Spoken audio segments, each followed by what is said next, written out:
Thank you, Photo Wings. And for people who just joined, please know that if you want to ask any questions, put them in the Q&A box down there somewhere. I'm only allowed to ask 4 questions today, hence the title of this whole thing. But please feel free to ask any questions and we'll make sure to answer them all. So Anush, I'm going to introduce you with your original biography. Are you ready? Yes, I wrote it. You're nervous for your own biography. I will not be surprised. So Armenian photographer Anush Babjanyan focuses her work on social narratives and personal stories. And in addition to working extensively in the Caucasus, she photographs in Central Asia and all around the world. And she's worked in the Karabakh during the autumn 2020 war. And she still continues to photograph its aftermath. And she's also working on an environmental project in Central Asia, which is supported by the National Geographic Society. And in 2019, she won the Canon Female Photojournalist Grant, and her photography has been published widely all around the world. There we go. That was... Thank you. You've done a lot of stuff. Let's put it that way. It's just been the life of a photographer. Yeah. And you're... Sorry?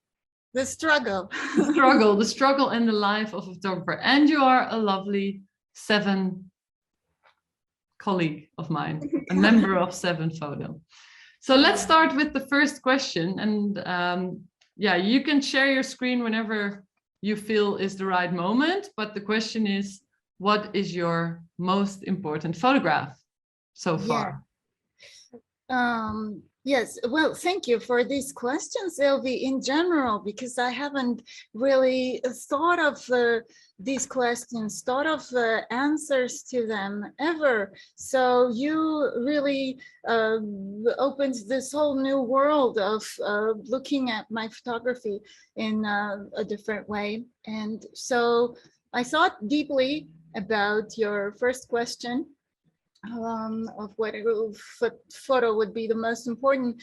And I suppose it's this photograph of 2 friends in Shushi, Nagorno-Karabakh, which I photographed in 2017.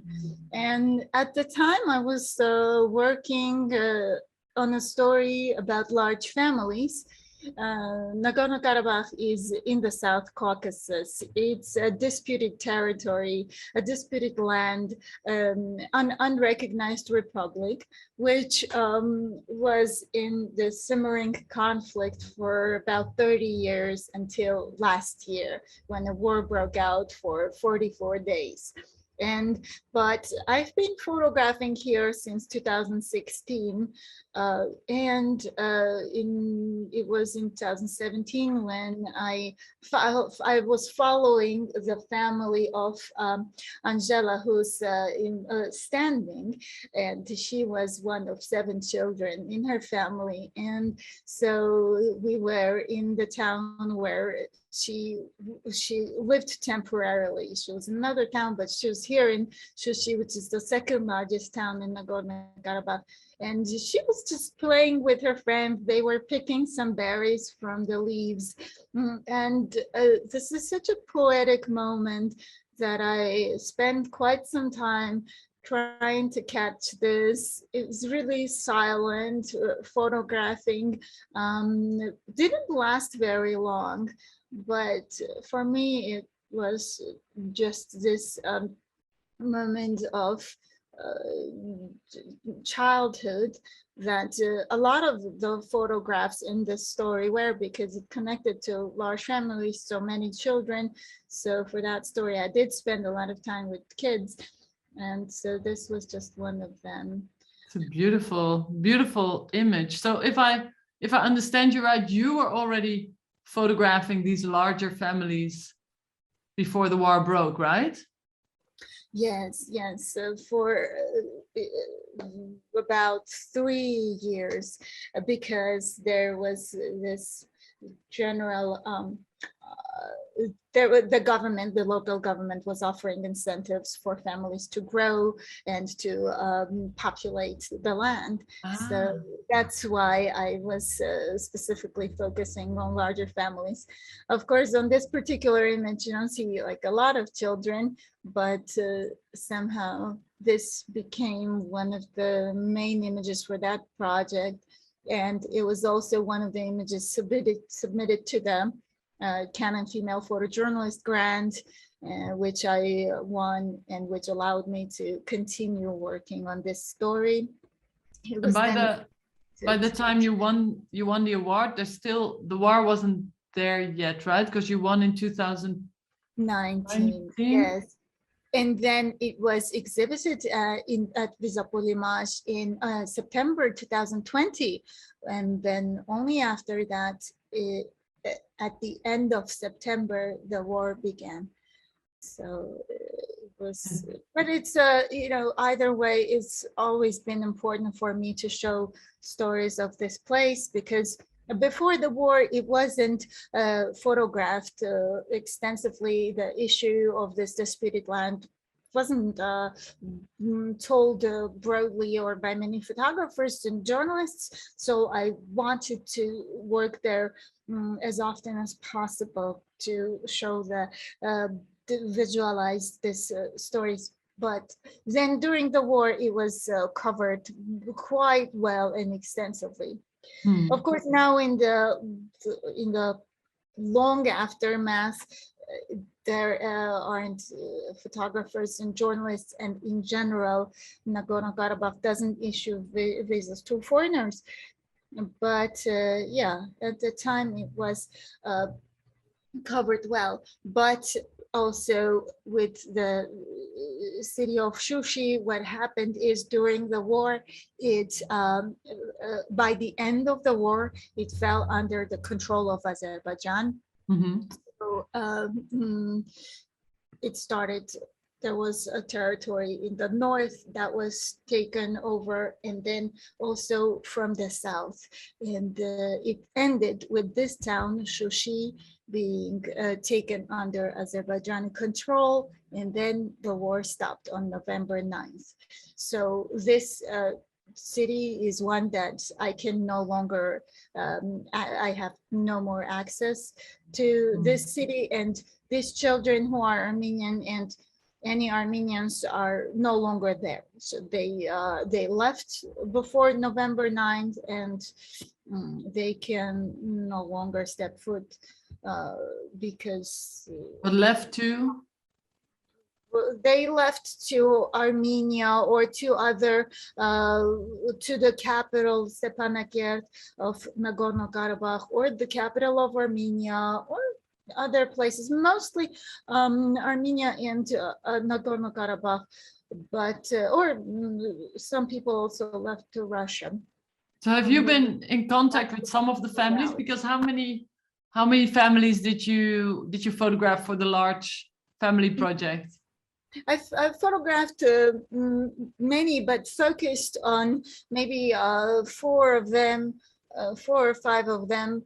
Yes, in fact, Angela's family, I wanted to keep photographing them, but I went to their home right after the war, and they were not there. I think by this time they have returned, because Martakert, where their family comes from, is Armenians are there, but they weren't there at the time. November, exactly 1 year ago, I visited, and they were still probably in Armenia. But there was one family of 10 children that I did see during the days of the war, and then in Karabakh and then back in Armenia during the war because it was too dangerous for them to stay. And then when they returned, so it was the family that I followed for a long time, and even now I still often do. So yeah, out but of children were there. out of all the, because you photographed several families, and of course, when families are that large, I can imagine you have a lot of pictures because a lot is happening, I'm guessing. So how did you specifically pick this image out of all, I mean, all the families, all the different images? There's something about it. It's like a fairy tale. I imagine, I start to think of a fairy tale right away. There's something poetic, something that maybe makes me feel of think of a painting, think of this dreamy state that the children must be in when they play like inside a tree. So that's why it definitely makes me very emotional. And in fact, having worked there in Nagorno-Karabakh, which we Armenians also called Artsakh, it's the it's known to us as Artsakh, this land. So having worked there for the last 5 years, I decided to also put together a book which will include this story of large families, other images of everyday life that I've photographed over the years. The war in 2020, where it lasted a bit over a month, but I spent there about a week in total during those days. But and then I also photographed in the aftermath and the war in 2016. So images that show war and aftermath and everyday life, images that tell a person who would like look through the pages, tell them how it really feels to live in Nagorno-Karabakh. Thought that, you know, now after 5 years, it was time to really bring this together. And in fact, this image is also one that symbolizes it, one that's one of the main images in the campaign that's ongoing, that's happening now for this book on Kickstarter. So yeah, check it out, everyone. It has played a role. Yeah, I love this image because it's so innocent, and in a way it also tells that there is a bigger story behind it. You kind of know by looking at it, you just feel it, right? Even if you wouldn't know. It's, I don't know, it's super soft. So.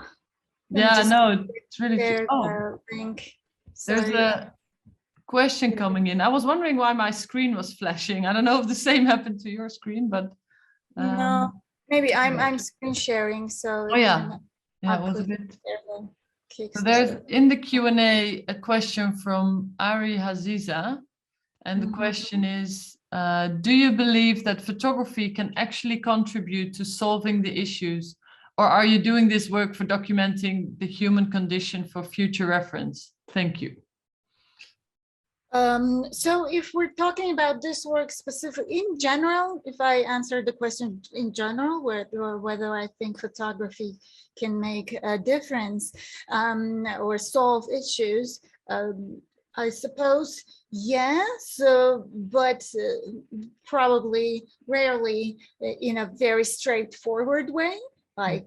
Like they sometimes give the example of Vietnam and how it made a difference. So I think back then and now as well, I think yes, pictures can definitely make a difference, but we don't always see it in a straightforward way, like here is the picture and here the solution happened, but rather step by step, different images can leave this mark or make a person think about an issue or about a reality, and then one thing will lead to another. And yes, I think changes are possible and solutions can happen that way. And then in terms of my photography, yes, that's been my hope as well, photographing in this place over the years since 2016. I have to be honest, I am a journalist, that's true, but I'm also an Armenian person who has the ability to document something that is going on and something that myself and my people are going through. And so I shouldn't say of course, but I made the choice to do it. And so raising awareness about Nagorno-Karabakh and its issues has been one of my missions as a photographer. I can't not state that. And so I do hope that my photographs make a difference, help. I can't say, of course, that they can make a big difference, but they can tell the story of ordinary people, really,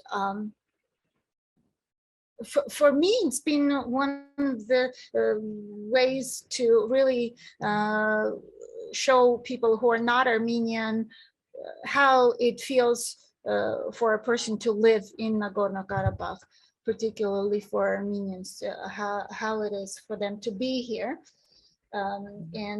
Because the reality here is living in a constant fear of conflict and uncertainty, especially now.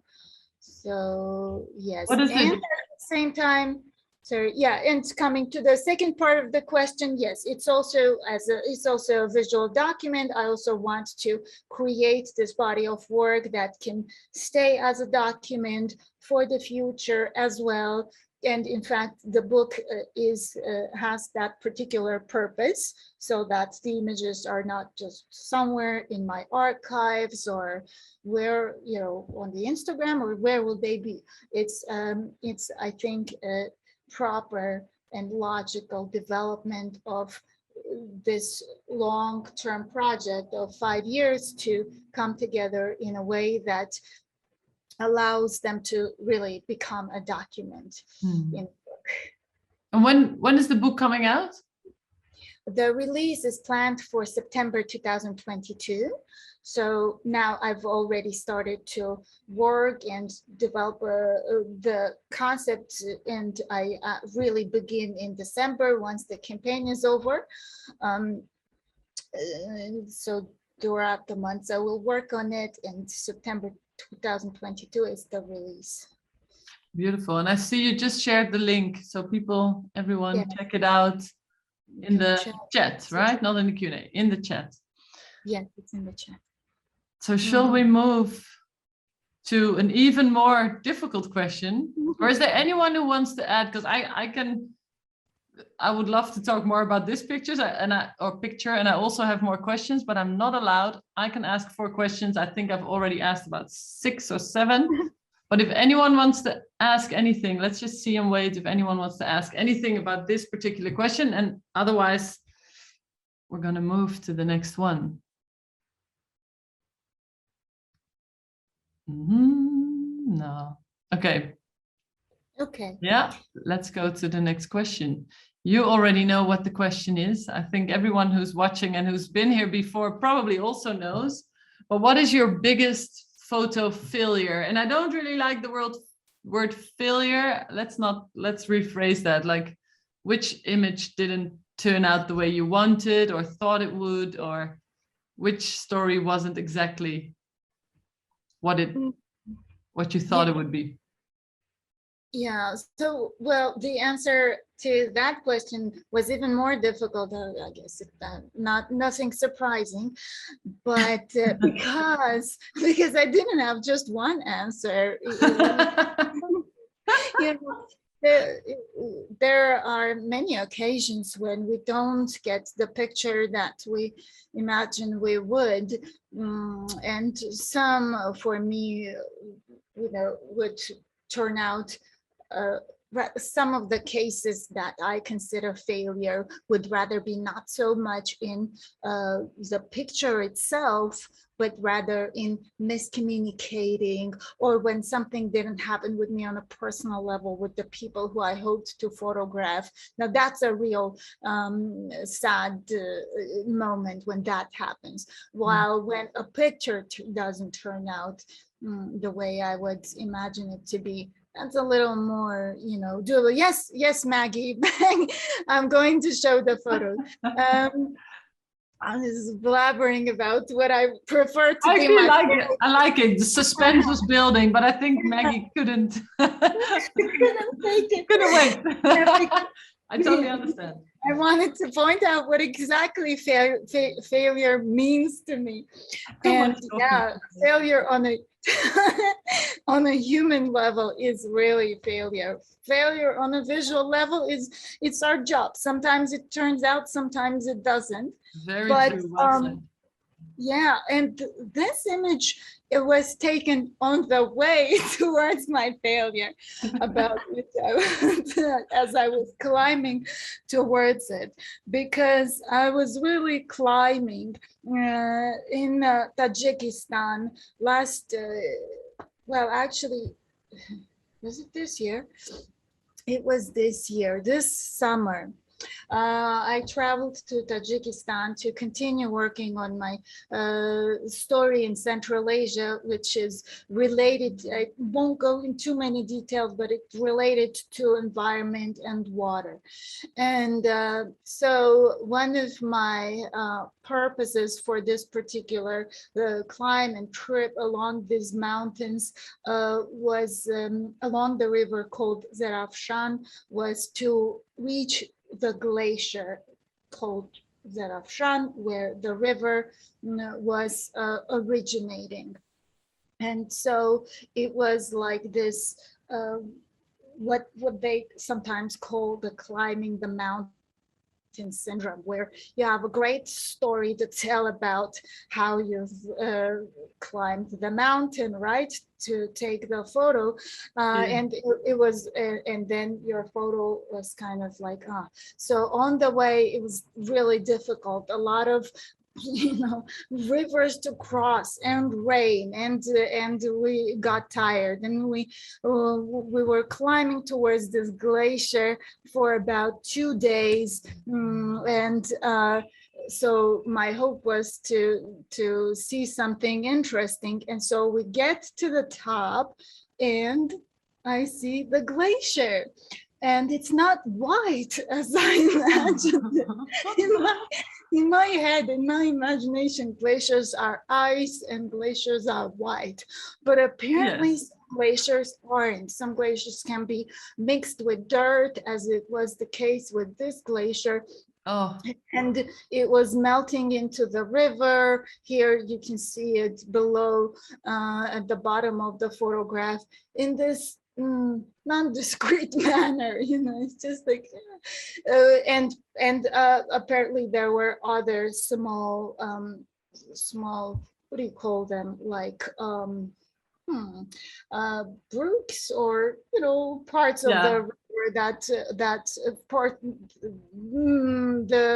along which the glacier melts into the main river. So this was what it looked like, and I tried, and no matter how I tried, it just wasn't what I imagined. Still kind of beautiful, the image.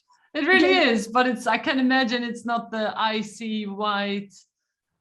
Yeah, I mean, I guess, I don't know.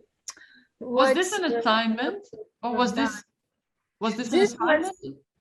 This was part of a project that I'm doing with the support of a grant from the National Geographic Society. So it was a grant project. Okay. Well, what happens is, I don't know, maybe this could look better in black and white. Maybe it wouldn't. I have no idea, but this is what it was. But in the end, what I chose for the series, which is still in fact ongoing, is this image that I took along the way to the top of the mountain, which still is important for the story. This is not the glacier, and I have another glacier, two other glaciers in other territories. So unfortunately, in this case, I'm not going to have that, but I had this other part of the river that also told a story. And did it feel, I mean, this is the kind of failure that you couldn't really know this, right? There was no, before going there, that was the only thing you could do basically to see what the glacier looked like, to go there. So did you really feel that you failed as a photographer, or was it because you didn't really do anything wrong? It's not like you forgot your lens at home, or, you know, like there are certain failures that are yes, that's where you are the reason. Yes, well, in this case, I really couldn't, there weren't any pictures of this glacier, and I did of course ask the guides as much as I could what this place looks like. Is it green, is it white, I don't know, but in reality they didn't know very well either, because they hadn't been there in a long time. And so I'm sorry, what was your question? Yeah, did it feel like a personal failure? Did it feel like you really failed, or was it more like yeah, yes, I wish it would have been better?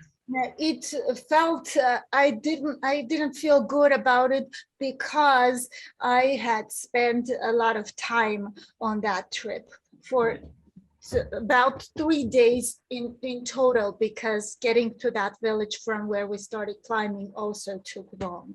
So I didn't like that part of the of a reality, because I can't just, every time I go on these trips, I can't stay for as long as I want. And it's not even so much the question of budget as the question of needing to return to my kids. So I give myself a certain time frame, like 10 days in this case. Well, in case of Tajikistan, it was, I think, 9. Anyway, but I didn't feel good about spending too much time on something that didn't feel perfect. Not okay. I didn't get what I imagined. Exactly. But at least I was glad that I had this picture, and then maybe a couple more that could be part of the overall project.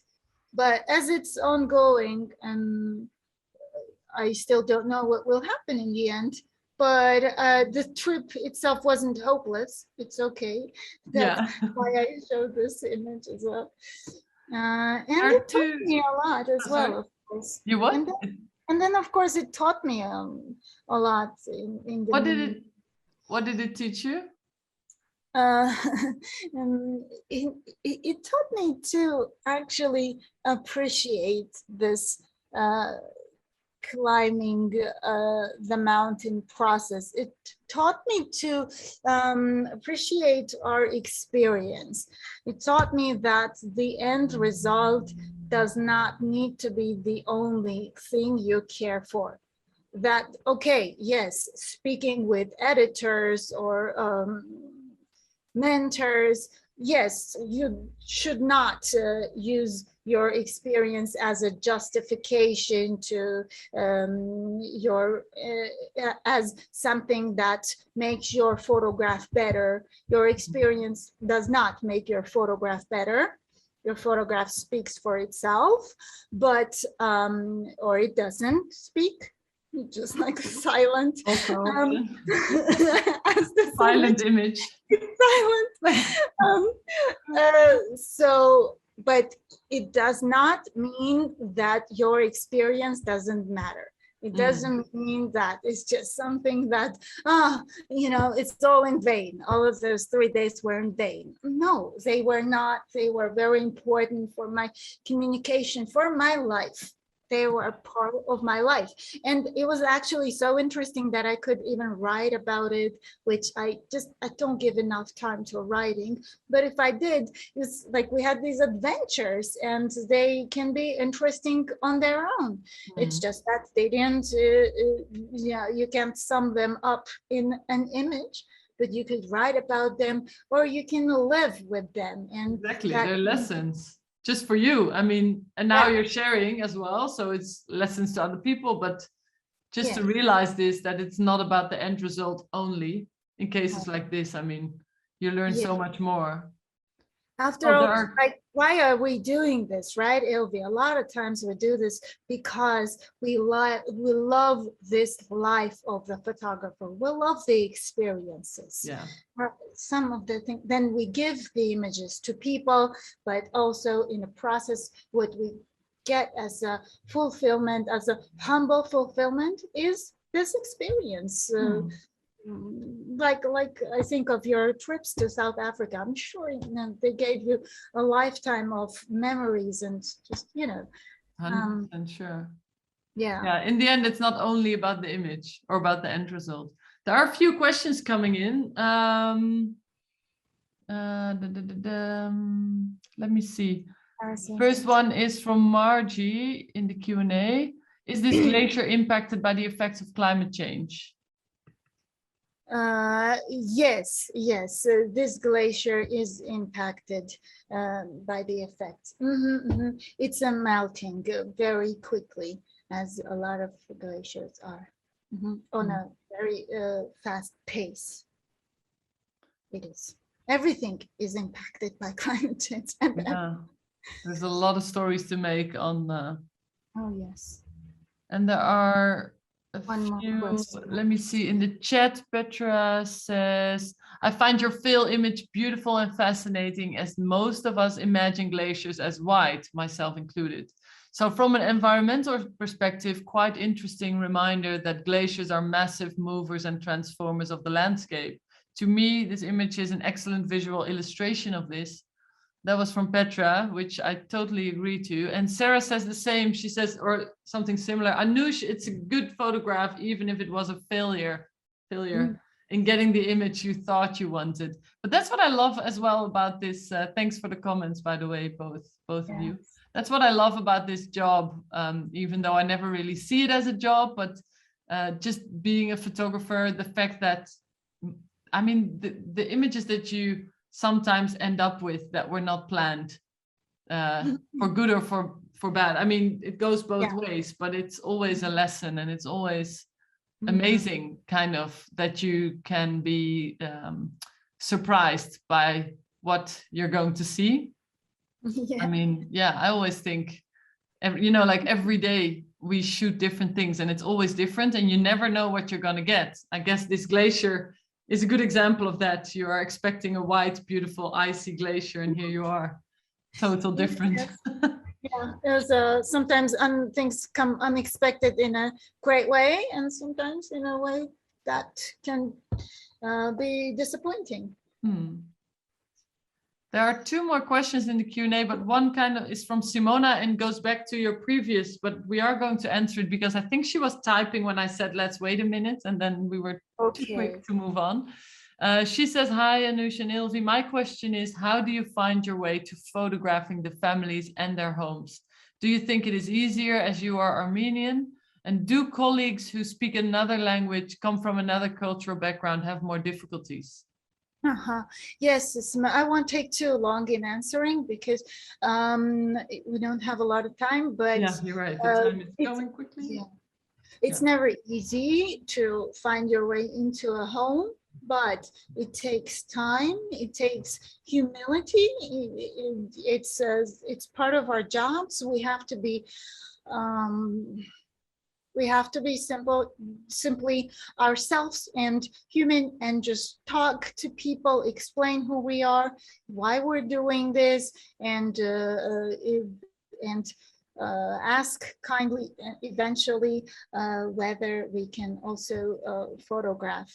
So, but that takes time and intuition, understanding when is the right time to ask and whether it is at all a good idea mm, to approach a family. So it's not easy, but it's just part of our job. And then, do you think it's easier if you are as an Armenian? Sometimes it's easier because I know the language, and other times it's not so straightforward because a lot of times people are comfortable with strangers, people who are even farther far stranger than I am. Foreigners might be easier to communicate with them in terms of being able to just open up because the person is far from your culture, but also can be easy with me because I am a woman speaking with a woman. So there are different angles to that. And yeah, not one answer, definitely. And do colleagues who speak another language and another culture have more difficulties? Yes, sometimes they do, but if they have a translator, then it's not very complicated.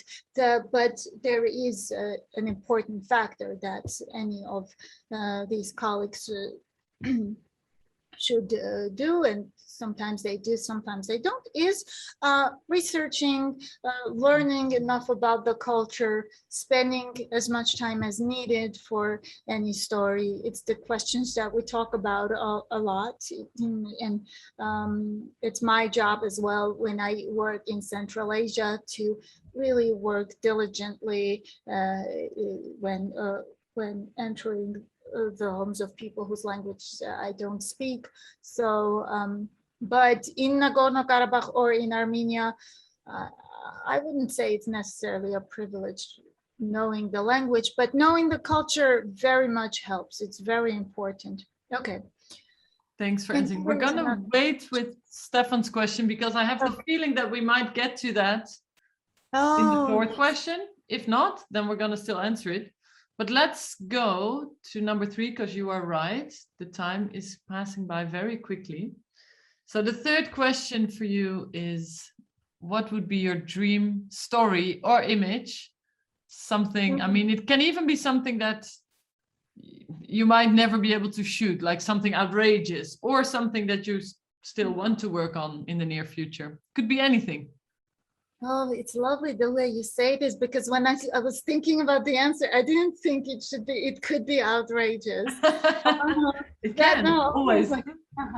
Yeah, I would love to photograph aliens and cultures that we have no idea about at all. Nice answer. That would be great. But in terms of reality and what I can actually work on is I have this idea to try and visualize the story of the German side of my family. My grandmother was German, and they were from Ukraine, and they were persecuted during World War II. So they had to travel to Kazakhstan and then to Tajikistan, and then also to Armenia, and then my grandmother and my aunt's family spent my grandmother spent her last years in Germany, and my aunt's family is still there. So I'm very curious about this story, and there are a lot of branches to it. So I would love to follow that.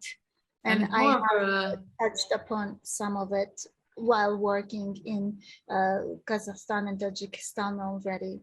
So, and it's more of a reflective story, right? I mean, it's a different approach, I guess, than the work you've been doing so far, or would it be in the same kind of way? by portraying people and going to people's homes, to families, or because you also have to look back, kind of archival images maybe, or I don't know. Yeah, it's very different from what I usually do, but I'm very curious and I have to think about it more, understand the approaches. With these personal stories, yeah, like the archive is one thing that comes to mind, but at the same time, you don't want it to be very too much based on the archive. So, it's just something to think about, but it is what I'm very curious about. And I try to make sure to keep the story in mind every time I work in Central Asia. Beautiful. Of the places that kind of connect. And in Tajikistan, there was something that I also photographed with that was very important. Oh, so you started already? A little bit, yeah, while I was there, used some of the time for that as well. Nice. Okay, that will be the next book after this one. Yes, I hope so. But Yeah. it's something to solve, really to solve, because that type of a story I haven't worked on yet. So, yeah, it's a different approach, right? I'm also currently looking into doing a more personal story, and I realized I will have to look at different kind of tools to tell this story. From the way I have been photographing, I want to do it in a different way because it's a different type of story to look at your own family's history. Yeah. yes, Okay. Looking forward to it. You what? Yeah, I will have to see how to do it. Yeah. But this in this time of my life, I think after photographing for about maybe 12 years or so, I think I feel like a change. I feel like adding either adding a layer to what I already do, writing more, and I do write more, or maybe changing something, adding something. We all need to somehow reinvent ourselves time after time after we've done something in a certain way for a long time. So I can say that I'm definitely in that on that stage in my career when I feel I'm needing a change. Not a radical change, but no, but something. Yeah, just a different way of storytelling. Yes, definitely. Okay, Anush, we're on to the last question, which is actually my favorite one. I'm not sure if I'm allowed to say that, but what would be your advice to your younger self as a photographer or as a person? Well, as you and I spoke about it, it's something that does repeat, and it's because we're all too human, all of us. It is to be more confident, to not compare yourself to anybody, and not to think or imagine that this or that photographer is already better, has already done this. So who are you to do this? Not to think that you're not worthy of approaching this particular person or editor.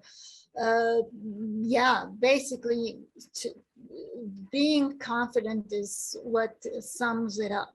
But at the same time, I wouldn't say, that I should be overly confident, because that can really take you in some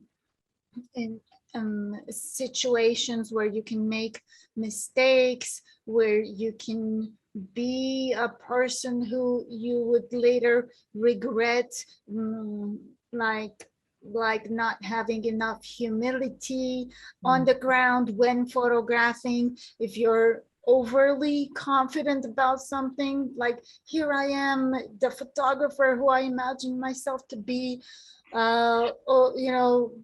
breaking those barriers, entering those homes, that we have to really try and think well about what we do, think deeply, and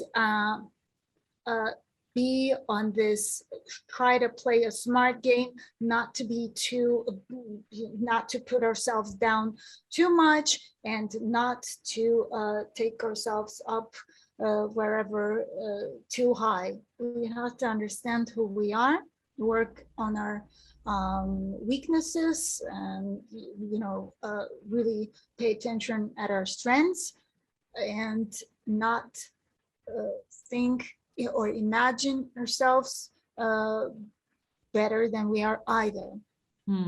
What a beautiful answer. So yeah, I think a lot of people watching now will probably recognize this. I'm guessing I'm not the only one that was sitting there like, yeah. Yeah, it's so true. I still do that. I could give that advice to myself now. Yes, yeah, me too. I'm guessing that also answers Stefan's question about the most important advice for young documentary photographers. Yes, it definitely is. This matter of confidence, but not overly high confidence, is important. But because if you give yourselves some of it, you will eventually have this step on which you can put yourself, and then another step, and then another step, and you will create this foundation on which you're standing, and on which you are also which is then your not your confidence, but which is you as a photographer.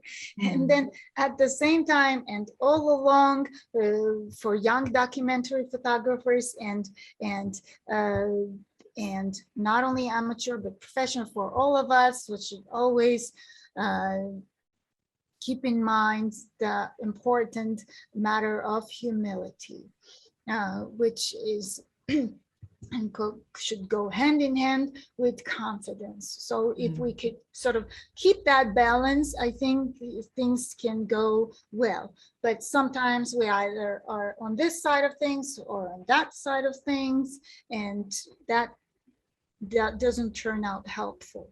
No, it's great to be in the middle of all of that, but not easy. I mean, I guess it's all about knowing yourself and knowing what you want and what you're capable of, not being arrogant, but being confident enough to also push yourself forward, and not just like stop working because you're afraid to whatever pitch projects, or you're afraid that a colleague is doing better than you. I mean, that's a very common one that you mentioned, I feel. Yeah. And then you don't start a project. Yeah. No, it's beautiful. Thanks so much, Anush. There's a question coming in from Ari. I haven't read it yet. So how do you find the balance between doing a personal story that may be of interest to you and family and linking it to the broader public? Ooh, what a great question. It is as if you're reading a book, right? Or a story. So a lot of stories that are written and in fact photographed too connect to people on a very human level. They're just stories of people. And so the way would be probably to photograph it in a way and to tell it in a way that that connects with people on that in that field, sort of in that area of your being, of your brain, where you're just human living your everyday life, having your problems and issues. And here there were these other people living their everyday lives, and then this huge issues started to come at them that were bigger than them, and they pushed these families to, from one place to the other, just because they happened to be of well, I'm giving the example of my own personal story that I was telling you about, that just because they happen to be Germans in Russian territories. So how, why did it happen? And it's the pain of people that connect to the viewer, or it's the simple, I don't know, the poetry of what you're seeing through images that can connect. A lot of things can connect, but it's mostly the stories. And it's not an easy answer to say whether you should create images in order to answer this the question of this story, to give you yourself an answer, to tell the story to yourself, or to understand the story in the when you're dealing with personal stories, or to tell it in a way where you're telling to the viewers, like an outward or oriented, like an external story, not an external one, but where you're looking at your audience, where you're talking to your audience rather than solving it for yourself. So I can't necessarily say that we should definitely like try to solve this for ourselves, because that might not be right for a particular story. So I think there is a balance. There are many possibilities to find a balance. It's just about finding your way of telling this story, and I think personal stories. Yeah. there's always a link, right? Because people recognize the story. I mean, the story that you have there will be many people maybe recognizing it, and the same goes for other personal stories for a broader public. You're right. Yeah, and then there have been personal stories told well, and those that haven't been told so well. So maybe that means that such stories didn't find this balance. Who knows? Yeah. I think if people want to start personal projects, you might be as well, I guess, guiding some mentees inside of Seven, but also outside. And a lot of the people that I'm mentoring want to work on personal stories. And many of them are nervous to kind of show it to the outside world because they feel their story is not important enough to other people. And I always think, well, just make it, and then the people that are interested, they will find you. I mean, there's always common ground to be found. And I think as well, personal subjects or personal stories, many of the times are about bigger subjects like World War II or insecurity, could be any subject. And I think that broader subject is the subject that's of interest to a broader public, I guess. Yes. That, you can definitely create that connection as well. And then I think for this balance to exist, a lot of times, even more in the case of personal stories than in our other type of storytelling, we have to be honest. The photographer really has to be honest in this case. And by honest, I mean in general, in the work, while she works, while he works, in this process, if they are honestly thinking about the viewer while creating this, if they're maybe in conversation with the viewer, in communication, maybe it's some kind of a Instagram project where they, post and the comments make a difference for their project, whatever it is. So thinking about the viewer is not a bad thing, is what I'm trying to say. Most importantly, this honesty is what really matters in this case. That way, in the end, you will know that you have done this to the best of your ability. You have told it the way you honestly wanted, and whatever happened with it, you're just going to have to live with it. And of course, well, work hard on it, not to rush it, to let it out into the world too soon. That is a good advice. That is such a good advice to any photographer. Don't rush it. Don't push it out too soon. There's one last comment, and then we have to round it up because we're going over time. Okay. It's from Margie. I think it's a comment, not a question. In a world of refugees, there's common ground for all of us, I think. Oh yeah, it is a comment. Yeah, totally agree. Yes. Sadly, but true. Anush, thanks so much for being part of this, and being so vulnerable and having such lovely and smart answers. I knew that was going to happen, but it was lovely having you. And I don't know if you're seeing it, but there's a lot of love as well in the comments. I can see the messages. Thank you, everyone. Thank you. And I'm sorry for the little break off, but thank you. Thank you, please everyone. check out the Kickstarter that Anush has. The link is in, if you scroll up in the chat, you'll find it, for her book, A Troubled Home. So scroll up. Yes. Thank you for that, Ilvy. And I can see everyone's messages. Thank you. Thanks, everyone. Yeah, thank you. And thank you, Ilvy, for inviting me to this chat. It was really good. It was lovely. Thanks for being part of it. And to everyone listening, please tune in for the next one. Unfortunately, I don't know I think I'm the next one, because Sarah, but I'm not sure. On the 14th of December, there's a next episode where Sarah Terry will be interviewing me. So we're going to turn the roles, but I'm not 100% sure if that is the next episode. If there is, I think it is the next one, but please just check out the 7 Insider website and you'll find all the details. Thanks, Sarah says December 13th. Okay. Oh, I thought 14th. Oh, today's host is not very up to date, but we'll check it. Oh, there's David. Check the website, he says. Okay, guys, check the website. And thanks for being here. Thanks, Anush. Thank you. Bye-bye.